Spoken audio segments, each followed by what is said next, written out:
കേരളത്തിൽ ഏറ്റവും കൂടുതൽ അപരന്മാർ ഉള്ളത് എനിക്കാണെന്ന് ഞാൻ മനസ്സിലാക്കുന്നത്. 4 അപരന്മാരൊക്കെ ഒന്നും ചരിത്രത്തിൽ ഉണ്ടാവാത്തതാണ്. സ്വാഭാവികമായിട്ടും എൻ്റെ എതിർ സ്ഥാനാർത്ഥി എത്രത്തോളം എൻ്റെ സാന്നിധ്യത്തെ ഭയപ്പെടുന്നുണ്ട് എന്നത് നമുക്ക് വളരെ കൃത്യമായി അതൊന്ന് മനസ്സിലാക്കാവുന്നതാണ്.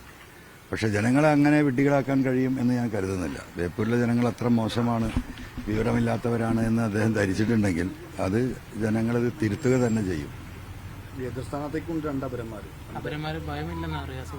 അല്ല, അത് തീർച്ചയായിട്ടും. കാരണം ഞാൻ ആ വിഷയത്തിൽ നമ്മുടെ ഭാഗത്തുനിന്ന് അങ്ങനത്തെ ഒരു ഇടപെടൽ ഇതുവരെ നടത്തിയിട്ടില്ല. ഞാൻ ഒരുപാട് തെരഞ്ഞെടുപ്പിൽ മത്സരിച്ചാണ്.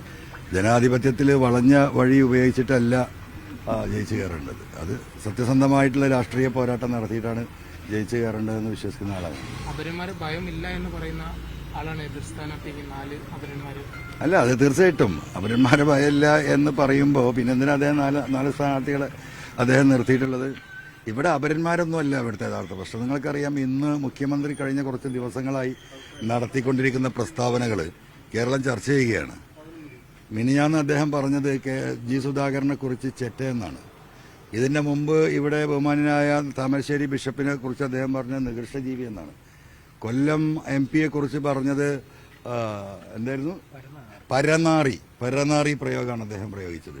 അപ്പോൾ ഇന്നൊരു പൊതുയോഗം പ്രസംഗത്തിൽ ഇലക്ഷൻ യോഗത്തിൽ സ്വാഭാവികമായിട്ടും ഇലക്ഷൻ യോഗത്തിൽ ചോദ്യങ്ങൾ ഉയരും. നമ്മളൊക്കെ പ്രസംഗിക്കുന്ന സമയത്ത് ചോദ്യങ്ങൾക്ക് ഉത്തരം നൽകിയിട്ടില്ല. ഒരു സാധാരണ വോട്ടർ അവിടെ നിന്നും ചോദിക്കുമ്പോൾ കോന്നിയിലെ ഒരു ഇലക്ഷൻ പ്രചരണത്തിലാണെന്ന് തോന്നുന്നു. മുഖ്യമന്ത്രിയുടെ മറുപടി എന്താണ്? ഒരു ചോദ്യം ഒന്ന് ചോദിച്ചോട്ടെ എന്ന് ചോദിച്ചപ്പോഴേക്കും അത് വീട്ടിൽ പോയി പറഞ്ഞാൽ മതിയെന്ന്. ഇത്രയും ധിക്കാരികളും അഹങ്കാരികളുമായിട്ടുള്ള ആളുകളാണ് കേരളം ഭരിക്കുന്നതും കേരളം നയിക്കുന്നതും. അപ്പം ഞാനൊരു വാക്കുപയോഗിച്ചു, മരുമോനിസം.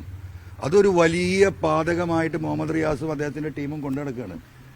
അതിലെന്താണ് ഒരു അപാകത? എന്താണ് അതിലൊരു എന്താ പറയുക, നമ്മളെ സമൂഹത്തിന്റെ ഇടയിൽ എങ്ങനെയാണതൊരു ചീത്തപ്പേര്? അദ്ദേഹം നടത്തിക്കൊണ്ടിരിക്കുന്ന അദ്ദേഹത്തിന്റെ ഇടപെടലുകൾ, അദ്ദേഹത്തിന്റെ അപ്രമാദിത്വം, അദ്ദേഹത്തിന്റെ ധിക്കാരം, ഈ പറയുന്ന ബേപ്പൂർ നിയോജക മണ്ഡലത്തിലെ താലൂക്ക് ആശുപത്രിയിൽ ഗൈനക്കോളജി ഇല്ല, ഇവിടെ മനുഷ്യർക്ക് മരുന്നില്ല, ഇത് പൂട്ടിപ്പോയി കിടക്കുന്ന സബ് സെന്ററുകൾ. ഈ ഒരു ഘട്ടം നിൽക്കുമ്പോൾ 4.5 കോടി രൂപ അദ്ദേഹത്തിന്റെ മാത്രം ഉപയോഗിക്കുന്ന PWD റെസ്റ്റ് ഹൗസ് പുനർനിർമ്മിക്കാൻ ചെലവഴിച്ചിരിക്കുകയാണ്. അതാണ് മരുമോനിസം.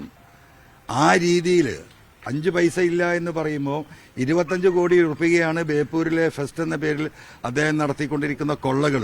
അതിന്റെ പേരിൽ നടത്തിക്കൊണ്ടിരിക്കുന്ന റീൽസിന് വേണ്ടി അദ്ദേഹം ഒരു റീലിന് 2 മിനിറ്റിന് 10 ലക്ഷം ചെലവാക്കാൻ ഈ ഗവൺമെന്റ് അനുമതി കൊടുത്തിട്ടുണ്ടെങ്കിൽ ആ അനുമതിയുടെ പേരാണ് ഈ പറയുന്ന മരുമോനിസം.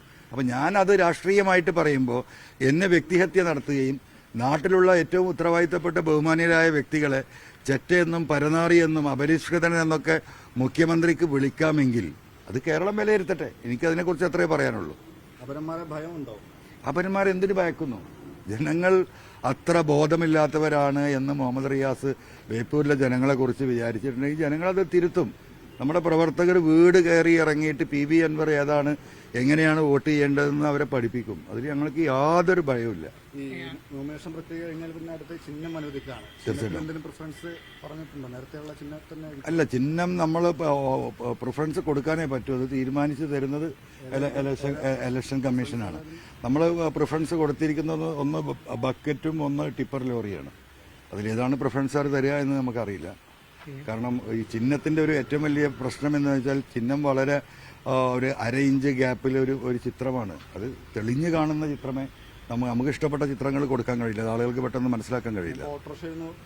ഓട്ടോറിക്ഷ ഇപ്രാവശ്യം ഇല്ല, അതാണ്. അല്ലെങ്കിൽ നമ്മൾ ഓട്ടോറിക്ഷ കൊടുക്കുക. 5 ഇലക്ഷനിൽ ഞാൻ ഓട്ടോറിക്ഷ ചിഹ്നത്തിലാണ് മത്സരിച്ചത്. ഇപ്രാവശ്യം ഇല്ല.